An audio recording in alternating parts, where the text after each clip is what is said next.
And we're back again this week to talk about the glories of long, narrow-leafed Hoyas. So join me with a tasty beverage of your choice close to hand while we take a look at long, skinny ones, part 2.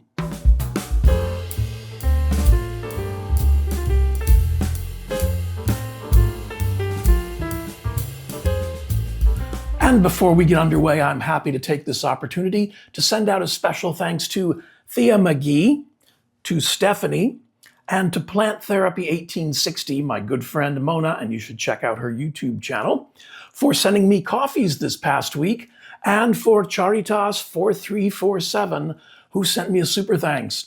Your support for my channel goes a long way in helping to keep me and Hoyas and Discidias, technology and infrastructure, and all the other stuff that goes into making this channel possible. So thank you very much for your support.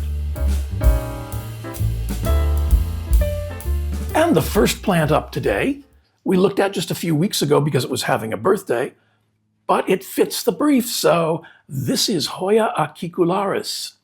Now, Hoya acicularis is native to the Danam Valley in Sabah and to Brunei, and it grows only on the island of Borneo. It was first collected in 2002 and published in 2003 in Fraterna by Ted Green and Robert Dale Kloppenberg. And it is distinct from all other species on Borneo.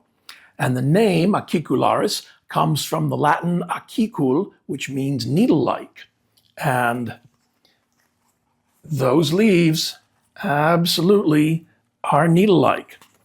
They are very long, very narrow, a deep V-shaped running the length. So there's a recessed central, it's not really a rib, more like a valley. And they are running, let's see, this one in particular is going about a little over 7 inches or about 18 centimeters. And they range from slightly less than that to a good-sized leaf like this one. So it's very pretty. Originally, I had planned to let this trail. I thought that would be very nice, sort of reminiscent of my retusa, which we looked at last week. But then I realized that I can't deal with any more trailing plants at this point. So I changed its direction and I'm sending it up an optimistic trellis. There is new growth up here, which is very cool. I should have a picture or video of its arrival over here on the side. So it's done very well in 2 years. It's just a pretty little plant. It hasn't bloomed for me yet, but it's thriving, it's growing, it's branched. I really like the look of it. I know these leaves aren't for everybody, but they can't all be big veiny ones. Some of them has to be long and skinny, and this is that. This one grows under fairly decent light, not terribly bright. The light would be up here, a good 6 inches or 15 centimeters over the top of the optimistic trellis. When it gets closer to the light, I may have to do something else with it, but for right now, it's happy there, it's doing well. Yeah, nothing but good to say about this one. It's kind of neat. For those people who say that all Hoyas look alike, as I keep saying, no, they don't. So this one I got from Plant Haven Toronto on their website. And this is Hoya acicularis.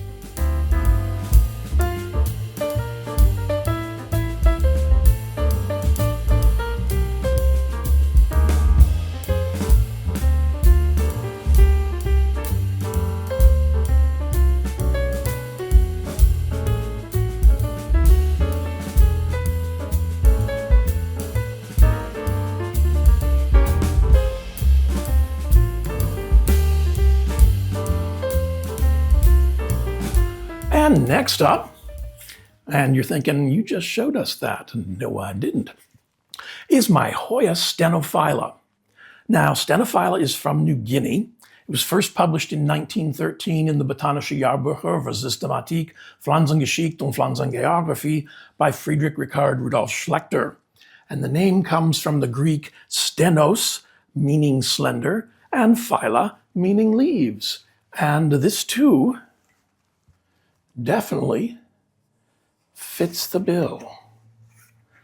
The leaves are reminiscent of acicularis.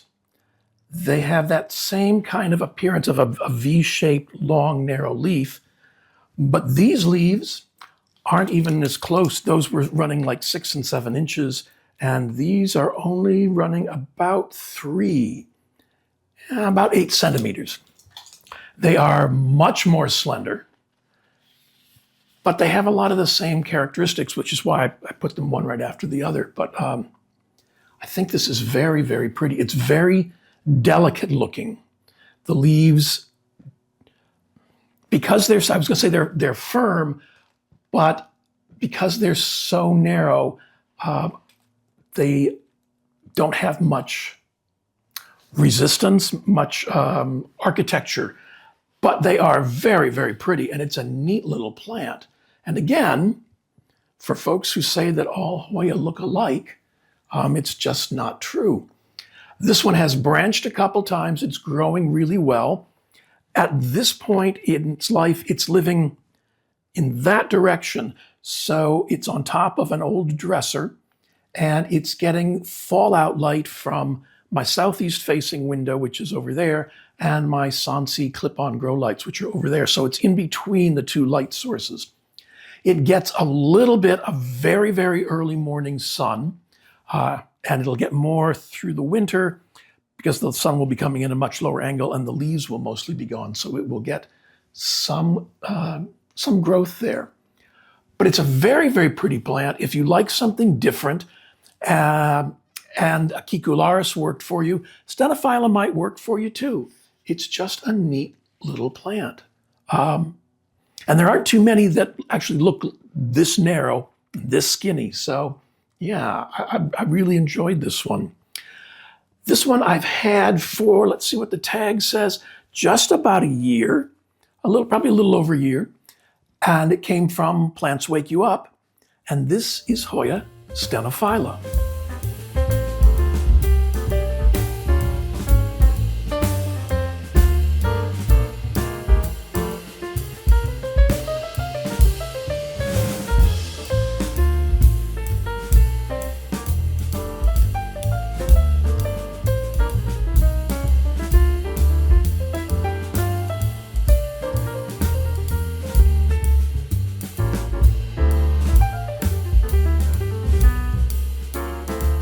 And next up is Hoya elegantha.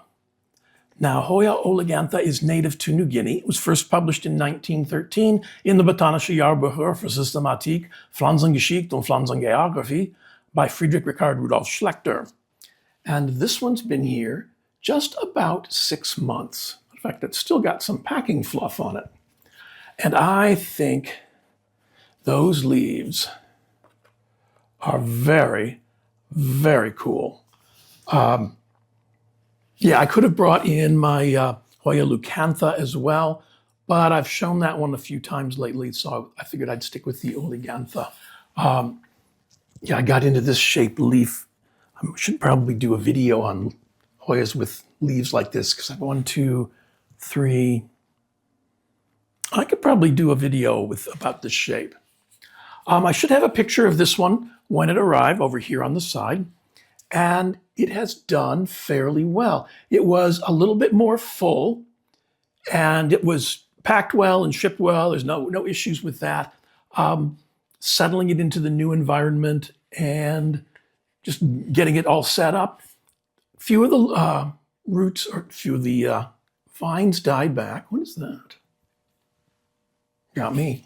But then it started putting out these new growth. So there's new growth on this one, and there's new growth on this one. I will probably send this one up a trellis as well, because I think that will look kind of neat. And again, I don't have room for trailing plants. So we'll find a nice little optimistic trellis for this one and get it going. It's been no trouble. It hasn't bloomed for me yet. I think, as I said, I think the leaves are really, really pretty. They have a slightly recessed central vein and then slightly raised veins, contributing to a certain amount of texture. And I'll put close-ups of the leaves, of course, running the length of them. So they're really neat. They're very, very lancelet shaped. This one is currently living on this top shelf over here, but I have a feeling as it starts growing taller, I'm going to need to find someplace a little bit less close to the grow light. But it's done well. There have been no issues, no trauma, no drama. Really hasn't been there long enough to cause me any grief. But I think that's done fairly well. So yeah, this is neat. If I remember, the blooms are supposed to be really, really pretty. Hasn't bloomed for me yet, but fingers crossed that it will. This one came from North Austin Plant Company, and you can find them on Palm Street. And this is Hoya elegantha.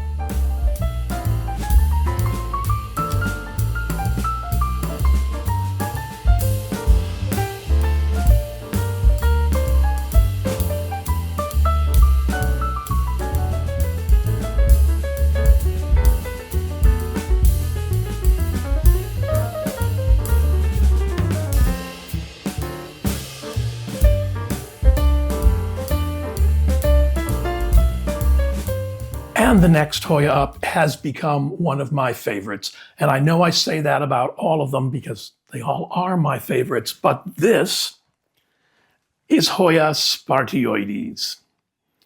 Now, Hoya spartioides is native to the Kingdom of Brunei, to Kalimantan in Indonesia, and to Sabah and Sarawak in Malaysia, which means the island of Borneo.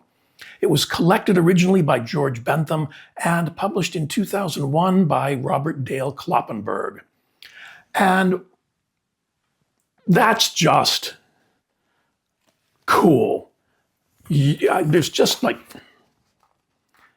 no two ways about that. That's really, really cool. And it's blooming right now. Well, spartioides only blooms at night and only for one night. And you can't get up at 4 a.m. because the blooms are already starting to close at that point. You have to catch it in the dead of night. So I have gotten up and done that twice, and that's good enough for me. I don't need to be getting up at 2:30 in the morning. And the true joy is that you can't have any lights on until you're absolutely ready to photograph it, because as soon as the light hits it, the blooms start to close up. So you have to have everything set to go and then sneak in on it and surprise it with a burst of light and take your photos and hope for the best. I should have a picture over here of what this looked like or close to when it showed up. And it has just grown a treat. This main branch has branched 3 or 4 times. The secondary branch has branched a few more times. It is budding. I don't know if you'll be able to see them in there. And there's some down here as well. And as I said, they don't last long. This was so weird and so unique. Before I get into that, I should digress. This plant does not have any leaves. It has leaves when it first shoots, when it first starts to grow, but then they fall off. And these are all peduncles. And photosynthesis takes place in these peduncles. It's a unique adaptation. I showed you my Biroensis last week, which was originally known as species affinity spartioides, but that one actually has leaves. I keep pointing because it lives down here. It actually has leaves. This does not. I was so sure that I would not be able to grow a plant this weird and this unique. So, but that didn't stop me. I said, well, at least I'll be able to tell the story of its short life and demise. And that simply didn't happen. It is in pond and self-watering, and it grows fairly close to fairly bright light. The peduncles will sun stress a little bit, if you can see it there, as will the buds. And then the blooms are also a little bit sun stressed. They get it, I don't know if you'll be able to, maybe I'll have close-ups, but I'll show you that the buds themselves can get kind of a mahogany color before they open, and they're a bit lighter when they do. This has been no trouble whatsoever. It's in pond and self-watering. It's got let's get the tag out of there. It's got a healthy little root system, but nothing major for a plant this size. And it came planted at a bit of an angle, and I thought, well, they know better than I do. So I planted it at that same kind of angle, and it just grew out. It's done very, very well. As long as I keep up with the watering, it just keeps growing and branching. It's such a cool plant. All Hoyas look alike. Clearly they don't. This one has not been difficult. It has not given me any difficulties, problems, no trauma, no drama, nothing like that. It just grows really, really well. It's such a unique and interesting plant. I've seen it at reasonable prices, and I paid what I thought was a reasonable price for a small I got a rooted cutting. Actually, it was a plant at that point. I've seen it go for lots of money, and I've seen it be very reasonably priced. So if you're interested in one of these, look around. There's some good prices to be had out there. It's definitely worth a try if you want something really neat and very, very different, and not at all any trouble. This has just been very cool. I've had this one for about 2 years. The name, should throw that in too. The name spartioides comes from the Latin spartium, which are broom plants, and oides, which means resembling.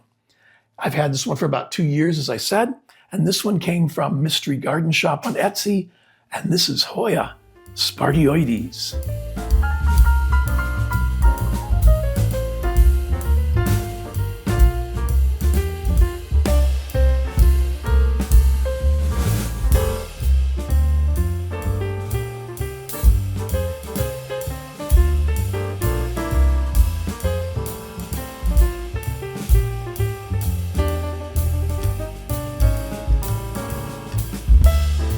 And next one up is Hoya Kentiana. Now, Hoya Kentiana was found on South Luzon Island in the Philippines and was first published in 1988 in Hoyan by Christine Burton. And this one's been here for 3 years. And I really like the look of it. I just wish I could figure out what would make it happier. But maybe this is happy for a Kentiana. I've tried it in a couple different places. I've tried giving it very bright light. That didn't seem to work. So I have moved it over. There's some little shelves over there. And so it gets a little bit gentler light, more of a fallout. I've been being better about the watering. And it seems that's made a difference. The leaves are very neat. And this was, if you remember, there was a plant that was sold by that big plant company, and it had like 3 or 4 different names on the tag. And one of the names on that tag was Kentiana. And well, that plant wasn't. When I purchased this, it came with the notation that this is the real Kentiana. So the leaves are on the lower end of firm. They're flexible. They won't snap, but don't do that stupid thing. There's a slightly raised central vein and some slightly raised veins on each side. They are long. The longer leaves on this one are measuring, let's see what we got there, from petiole to tip, about 3 inches or 17.5 centimeters. And there are shorter ones on the plant as well. I think I need to do a slight rearranging. I think it needs just a little bit more light. I've looked at where it's from the Philippines. I have other Hoyas from the Philippines. So I'm not exactly sure what else I can do to help this. But it's growing. It's never thrived, but neither does it die. So I'm going with it. I'm sticking with it. I'm going to try and make it work and see what we can do with this. It does fit the bill. The leaves come in. They usually have some kind of little curl to them, and then they start to flatten out. It's a very pretty plant, and I think a large pot of this would be very cool. It has not found the edge of the pot nor the wick. Well, it may have found the wick, but it hasn't found the edge of the pot or the reservoir.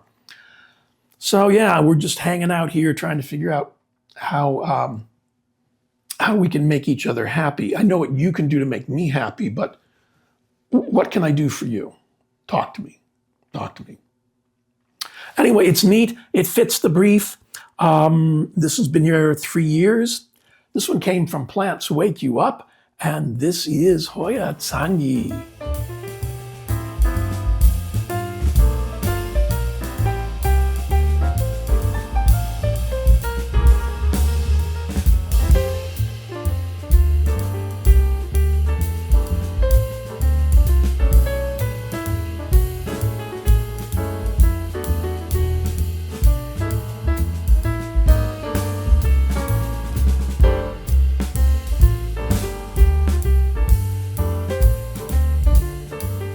And the next one up is my little Hoya wayetii.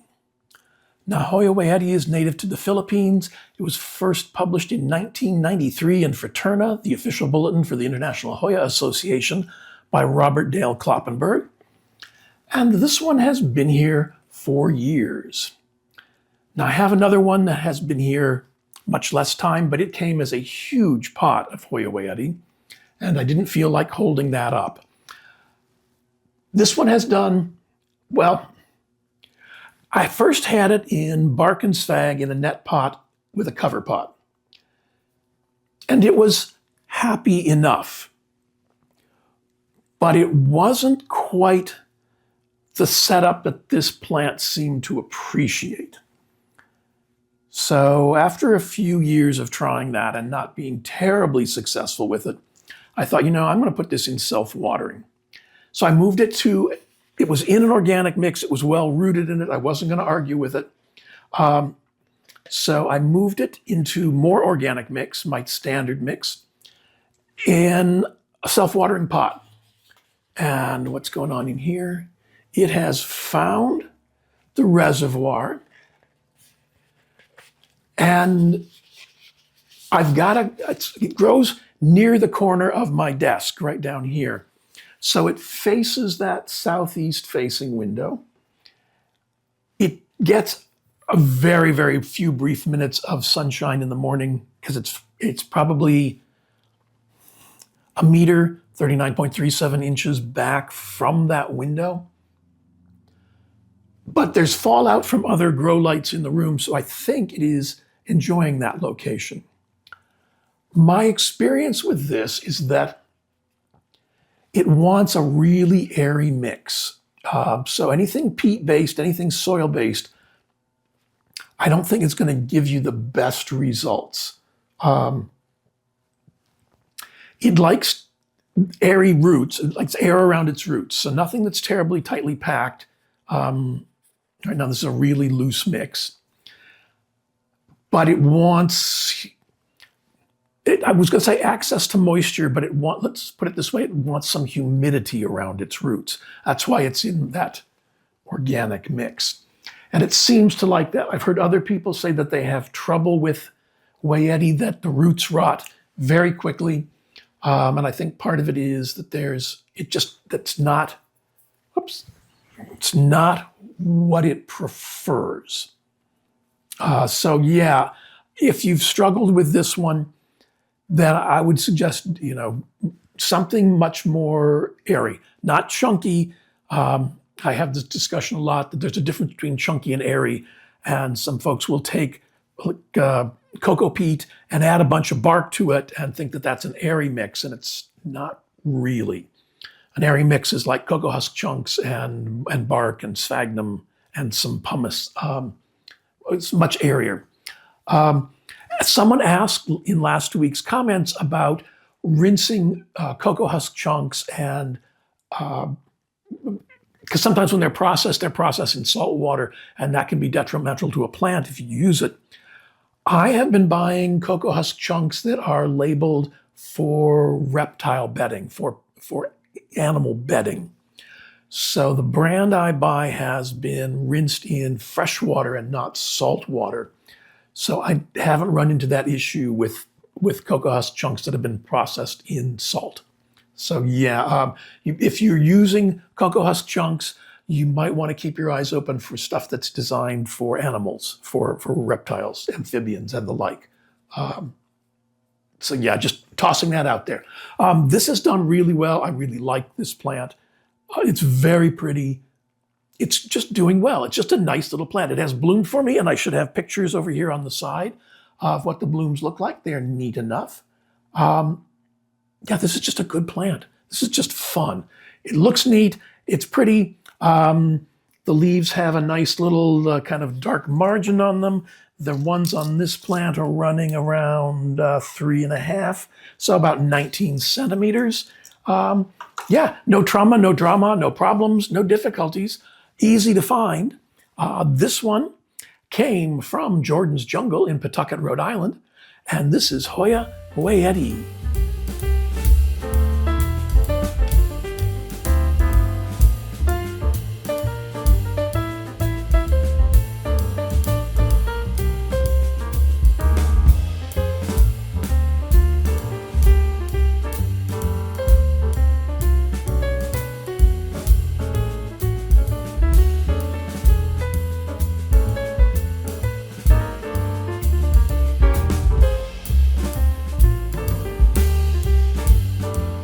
And the next one up is my Hoya Kentiana. And some of you were saying, no, that's just a variegated wayetii.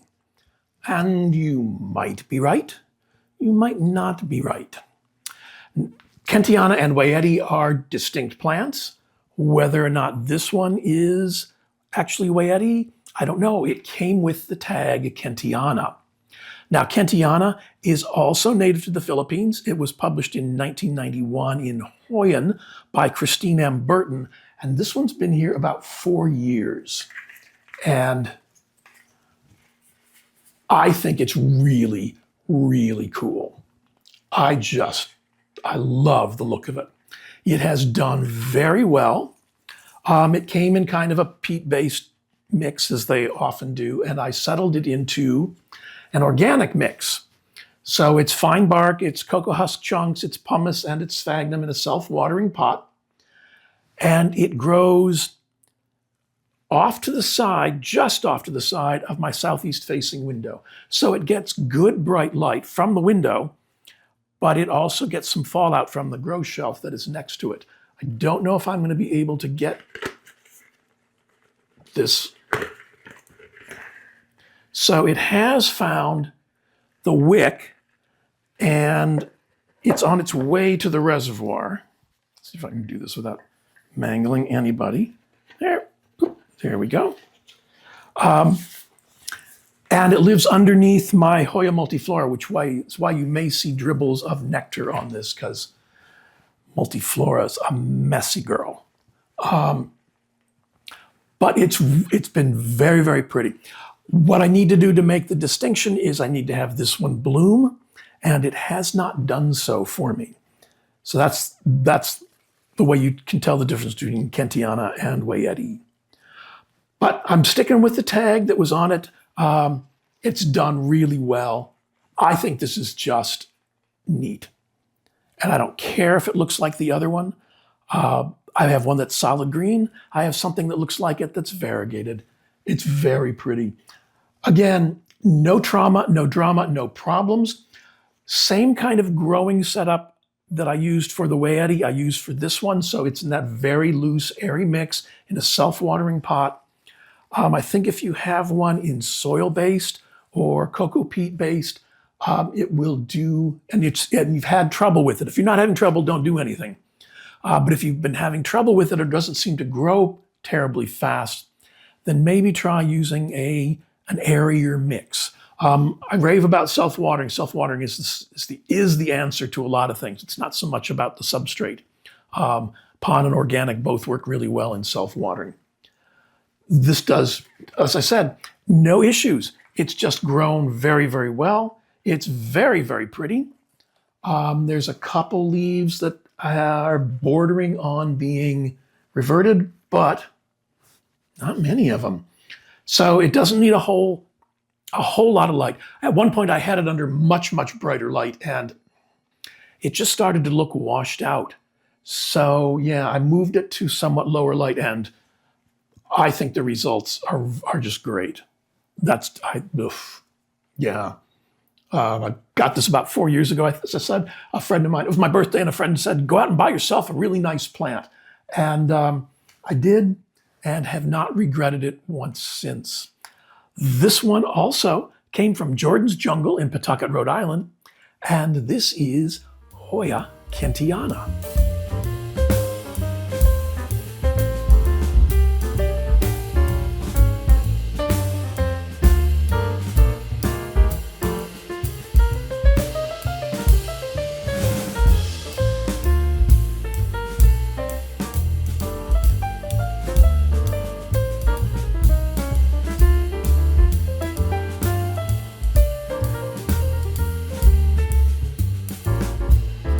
And now we have Hoya Kentiana Chunxiao 005.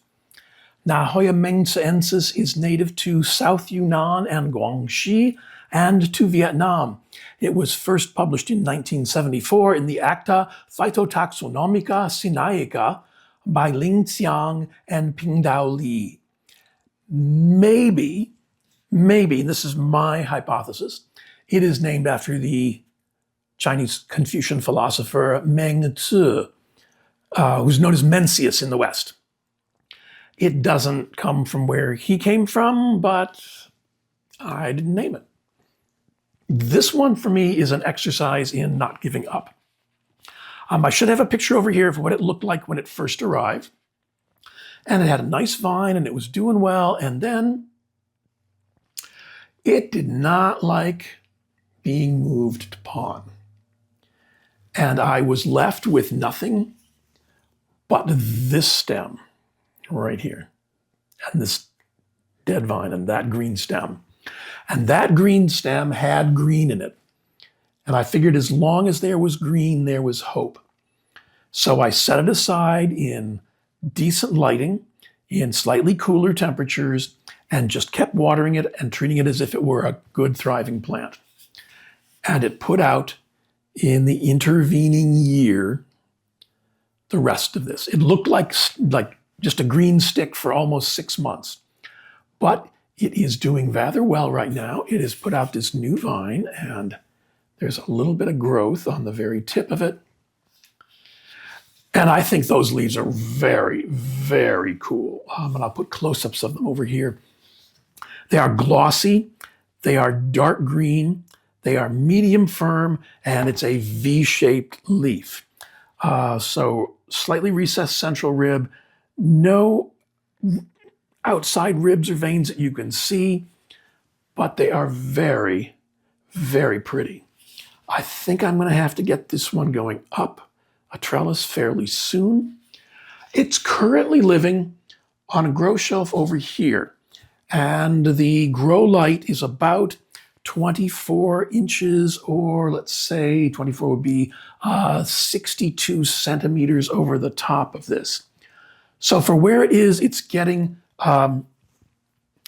not scorchingly bright light, but nice light. It seems to like that. It is in some of the fallout from the heating vent, which is over there, so perhaps it's enjoying the somewhat warmer temperatures. But that's part of the reason I want to get this up, because I don't want that tip drying out. Just looking to see if I had anything handy. I don't. So yeah, don't give up. Don't give up. It's now only 6 leaves, but it's growing. It's got a vine going on. It looks happy. And I think it's very, very cool. It has kind of that wayetii Kentiana vibe. So yeah, I think that's just really pretty. I'm glad I didn't give up on it. This one came from Rare Herbs Garden NJ on Etsy. And this is Hoya Kentiana.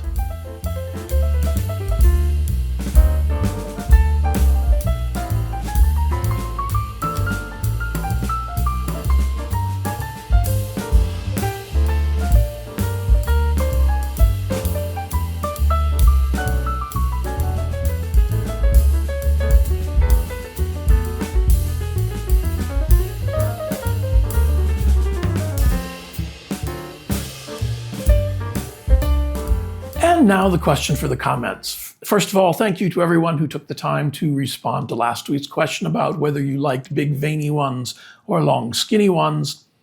And I fall into camp both. There's a time and a place for a big veiny one, and there's another time and a place for a long skinny one. And yeah, I like them all. I like them all. They're all like snowflakes and unique in each and every way. But that was kind of fun. I loved hearing everybody's comments, and a lot of you got into the spirit of the joke. So yeah, that was cool. Thank you. This week's question for the comments is, what's your Hoya nemesis? Now I had some casualties when I first started collecting because I was doing what the internet said to do, and don't do that. Don't ever do that. No. But I had a few casualties, and I write those up to the learning curve. But my nemesis is undulata. I had a gorgeous Hoya undulata. Some of you may remember it. And it did very well. It grew, it put out new leaves. It survived shipping in the middle of winter in freezing temperatures and taking 10 days to get to me, everything. And it survived, and it thrived, and it put out a long vine. And it was wrapping around something where I didn't want it to be wrapped around, and I unwrapped it, and it went, oh no, you don't get to touch me, and began a long, slow, painful death. After everything that plant and I had been through, well, I was just not ready to go back and do that again. I see them out there. I'm very tempted, and I will try undulata again one day, but for right now, other than touching it, I don't know what I did wrong, but yeah, so that's my Hoya nemesis. I've had other people tell me, oh, I can't grow this, I can't grow that. Those are your nemesis, so yeah, share those with us. What's your Hoya nemesis? That'll be perhaps entertaining, maybe just depressing. And as always, I want to thank you for choosing to spend a little bit of your time with me this week's end. Please remember to click the thumbs up like button, the subscribe button, the notification bell, and those of you on mobile devices, scroll along till you get to the hype button and click on that. It allows you to help promote my channel and this video to other people who might enjoy it. A lot of the products that you've seen me use are available through my Amazon storefront. You can scan this QR code to visit the storefront. I receive a small commission on the sales, but it doesn't increase your price at all, and it's a great way to help support the channel. If you're in the market for grow lights, I have a relationship with Sansi, and if you use this QR code to visit their channel and my code planted in RI at checkout, you'll receive a 30% discount from the prices you see there. I've been very happy with my Sansi grow lights so far, so yeah, that's a good place to start your search. If you'd like to support the channel directly, here's another QR code to my Buy Me a Coffee page, or you can click the link down here, and that's the super thanks button, and YouTube handles all of that. Again, there's going to be links to a few more videos over here on the side that you may also enjoy, and enjoy the rest of your week's end.